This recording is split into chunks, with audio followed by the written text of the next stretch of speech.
हमारे सभी पाठकों को प्यार भरा नमस्कार। तो हमारी आज की कहानी है, यह मेरे किए हुए पाप का फल ही मुझे मिल रहा है। एक शाम रागिनी के फ़ोन की घंटी बजने लगी। उसके पति का फ़ोन था। उसने फ़ोन उठाया तो रागिनी का पति घबराई हुई सी आवाज़ में बोला, अरे रागिनी, देखो मुझे तुम्हें कुछ बताना है, लेकिन तुम परेशान मत होना। अभी तुम वहाँ पर बिटिया की देखभाल करने के लिए गई हो, कहीं चिंता कर करके अपनी तबीयत मत बिगाड़ लेना। रागिनी तो घबरा ही गई थी कि आखिर ऐसी भी क्या बात हो गई। उसने जल्दी से पूछा, क्या हुआ जी, सब ठीक तो है ना? उसके पति ने भरे गले से कहा, कल शाम को प्रशांत भाई साहब का देहांत हो गया। यह सुनते ही रागिनी जम सी गई। वैसे तो प्रशांत काफ़ी दिनों से बीमार चल रहा था और उसके ब्रेन का ऑपरेशन हुआ था, तब से ही वह बिस्तर पर ही था।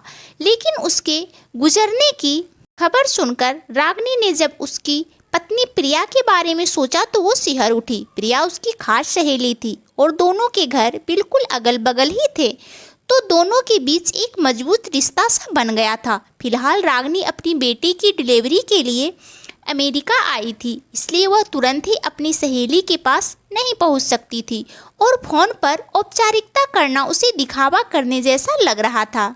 इसलिए उसने अपने पति से कहा कि आप वहां पर जितनी मदद कर सकते हैं करिए, मैं जल्दी ही यहां से निकलने की कोशिश करती हूं। 15 दिनों के बाद जब वह घर पहुंची तो प्रिया का घर उसे वीरान सा दिखाई दे रहा था, मानो घर की दीवारें भी दुख के कारण रो रही हो। सच ही तो कहते हैं लोग, एक परिवार की खुशियां तो परिवार के सदस्यों से ही होती है, और जब घर में परिवार के सदस्य ही ना हो तब तो सन्नाटा पसरना ही है। रागिनी अपने घर पहुंची। हाथ मुंह धोकर तैयार होकर वो प्रिया के घर जाने के लिए अपने घर से बाहर निकली। रागिनी आज अपनी सबसे प्यारी सहेली प्रिया के घर जाने से हिचकिचा रही थी। वैसे तो वह कभी भी प्रिया के घर बेधड़क चली जाया करती थी, क्योंकि दोनों का घर अगल बगल ही था। लेकिन आज उसे समझ में नहीं आ रहा था कि वह अपनी सहेली का सामना कैसे कर पाएगी। उसे अच्छे से पता था कि प्रिया अपने पति से कितना प्यार करती थी। उसे समझ में नहीं आ रहा था कि पति के गुजरने के बाद वह किस हाल में होगी, कैसे खुद को संभाल रही होगी। फिर भी अब यह दर्द बांटना तो था ही, इसलिए वह हिम्मत जुटाकर प्रिया के घर के बाहर पहुंची और उसने दरवाजे के बाहर लगी घंटी को दबा दिया। थोड़ी देर के बाद रागिनी ने महसूस किया कि दरवाजे की ओर कोई आ रहा है। जब दरवाज़ा खुला तो उसने देखा कि सामने घर की नौकरानी चंपा खड़ी थी। चंपा उसे देखते ही दरवाजे के किनारे हटकर उसे भीतर आने का इशारा करने लगी। रागिनी ने भरे मन से घर में प्रवेश किया। हॉल में दीवार पर प्रशांत की बड़ी सी तस्वीर लटक रही थी, जिसे देखकर रागिनी की आंखों के कोर भी नम हो गए। प्रिया के दर्द का अंदाज़ा लगाकर उसकी तो रुलाई ही फूटने वाली थी। बड़ी मुश्किल से उसने अपने आप को संभाला। फिर उसने चंपा से पूछा, प्रिया कहाँ है? चंपा ने धीरे से कहा, दीदी तो बेडरूम में है। रागिनी अपने मन को मजबूत बनाकर प्रिया के बेडरूम की ओर चल पड़ी। बेडरूम में पहुंचकर उसने देखा कि प्रिया एक फोटो फ्रेम को अपने सीने से लगाए आंसू बहा रही थी। यह दृश्य देखते ही रागिनी सिहर उठी और सोचने लगी, ये अपने पति की तस्वीर के साथ ही दर्द बांट रही है। रागिनी पर नज़र पड़ते ही प्रिया ने वह फोटो फ्रेम बिस्तर पर रखा। तब जाकर रागिनी ने देखा कि वह फोटो फ्रेम उसके पति की नहीं बल्कि उसकी बेटी अवंतिका की थी। रागिनी का मन एक बार फिर से करा उठा। अभी 3 साल पहले ही तो प्रिया की बेटी का एक रोड एक्सीडेंट में देहांत हो गया था। वह दर्द तो उसने किसी तरह पति के सहारे झेल लिया था, लेकिन अब तो अपना कहने वाला उसके पास सिर्फ एक बेटा ही था, जो कि चेन्नई में रहकर पढ़ाई कर रहा था। रागिनी को समझ में नहीं आया कि वह प्रिया से क्या कहे। तब तक प्रिया भागती हुई आई और रागिनी के गले लगकर फूट फूट कर रो पड़ी। उसे रोता हुआ देखकर रागिनी की आंखों से भी आंसू बहने लगे। वहाँ किसी शब्द की जरूरत ही नहीं थी, बल्कि दोनों के आंसू ही मौन संवाद कर रहे थे। थोड़ी देर के बाद रागिनी ने जग से पानी निकालकर उसे एक गिलास पानी पिलाया। फिर भरे गले से बोली, जिंदगी भी कितनी कठोर है ना यार, कब क्या हो जाए कुछ पता ही नहीं चलता है। मुझे बड़ा दुख हो रहा है। तू अपने पति से कितना प्यार करती थी ना। प्रशांत के बारे में सुनते ही प्रिया को ना जाने क्या हुआ। वह किसी जहरीली नागिन की तरह फुफकार उठी और कहने लगी, नाम मत लो प्रशांत का मेरे सामने। मेरे दिल में उसके लिए कोई सम्मान नहीं है। हाँ, मैंने उसे बहुत प्यार किया था, लेकिन उसकी हरकत के कारण अब मेरी नज़रों में उसके लिए कोई इज्जत नहीं रह गई है।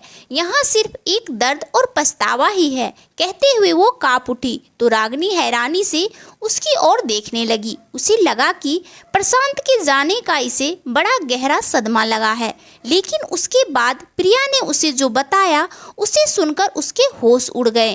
धीरे धीरे प्रिया ने खुद को संयत कर कहना शुरू किया, तो जानती ही है कि जब अवंतिका ने अपने साथ ही काम करने वाले शरद के बारे में हम लोगों को बताया था तो मैं तो शरद के व्यक्तित्व से प्रभावित हो गई थी, लेकिन प्रशांत को इस रिश्ते के लिए मनाने में काफ़ी मशक्कत करनी पड़ी थी।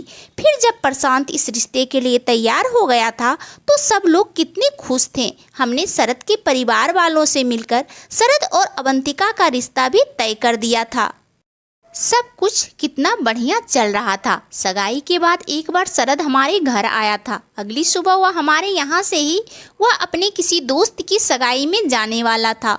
वो रात को डिनर के बाद अवंतिका को भी साथ चलने के लिए मनाने लगा, लेकिन अवंतिका ने यह कहकर मना कर दिया कि उसे ऑफिस में थोड़ा ज़रूरी काम है तो वह नहीं जा पाएगी। अगली सुबह जब शरद सुबह सवेरे 4 बजे घर से निकलने लगा तो अवंतिका ने ना जाने क्या सोचकर उसके साथ जाने का मन बना लिया। जब मैं सोकर उठी तो मोबाइल पर मैसेज पड़ा हुआ था कि मैं शरद के साथ जा रही हूँ। यही तो मेरी बच्ची के आखिरी शब्द थे, क्योंकि उसी दिन उसकी कार का एक्सीडेंट हो गया और वह दोनों ही एक साथ ही दुनिया से चले गए।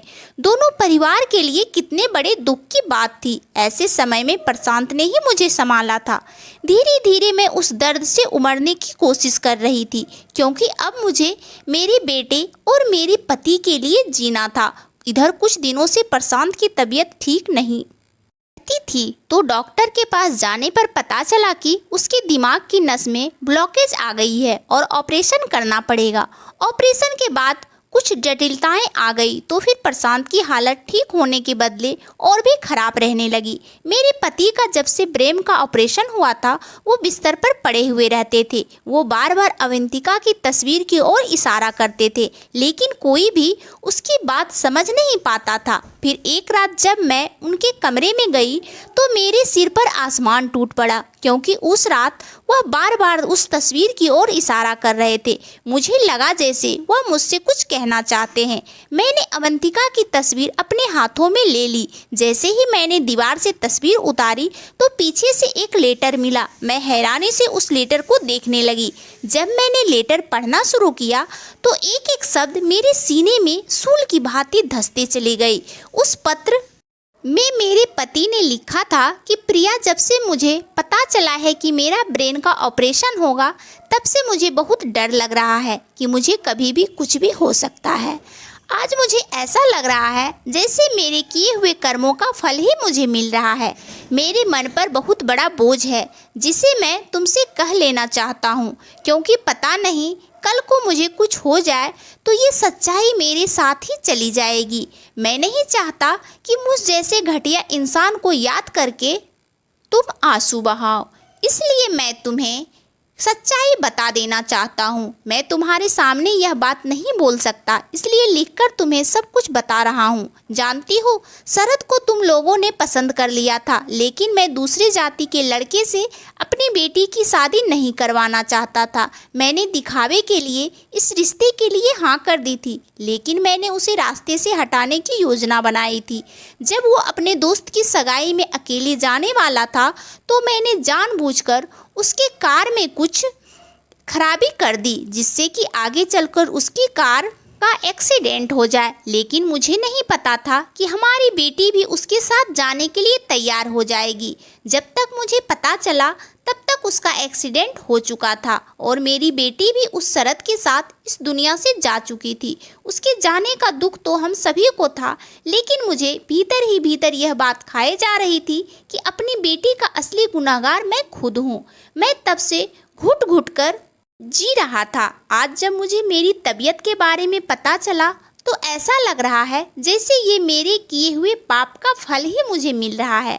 पत्र खत्म होते होते मेरा चेहरा आंसुओं में डूब चुका था। मैंने घृणा और नफरत के मिले जुले भावों से अपने पति की ओर देखा तो प्रशांत की आंखों से बूंद बूंद करके पानी गिरने लगा और थोड़ी ही देर में उसने हमेशा हमेशा के लिए अपनी आंखें मूंद ली। ऐसा लग रहा था जैसे वो ये सच्चाई बताने के लिए ही अपनी सांसों से संघर्ष कर रहा था। उस रात में फूट फूट कर रो रही थी, लेकिन प्रशांत के गुजरने पर नहीं, बल्कि प्रशांत के किए हुए अपराध पर। प्रशांत के कारण ही आज मेरी बेटी इस दुनिया में नहीं है। इतना कहकर वह फूट फूट कर रो पड़ी। रागिनी की आंखों में भी आंसू थे। इसके साथ ही वह हैरान भी थी कि लोग अपनी झूठी इज्जत के लिए जिद में आकर कभी कभी इतना बड़ा अपराध कर बैठते हैं। लेकिन अब इन सब बातों से बस तकलीफ ही मिलने वाली थी, क्योंकि जो इस दुनिया से चला जाता है वो वापस थोड़ी ना आता है। तो दोस्तों, कैसी लगी आपको यह कहानी कमेंट करके ज़रूर बताइएगा। और कहानी अच्छी लगे तो इस कहानी को लाइक और चैनल को सब्सक्राइब ज़रूर कर लीजिएगा। और आप सब अपने जीवन में बहुत बहुत बहुत बहुत खुश रहें, यही भगवान से प्रार्थना है। धन्यवाद दोस्तों।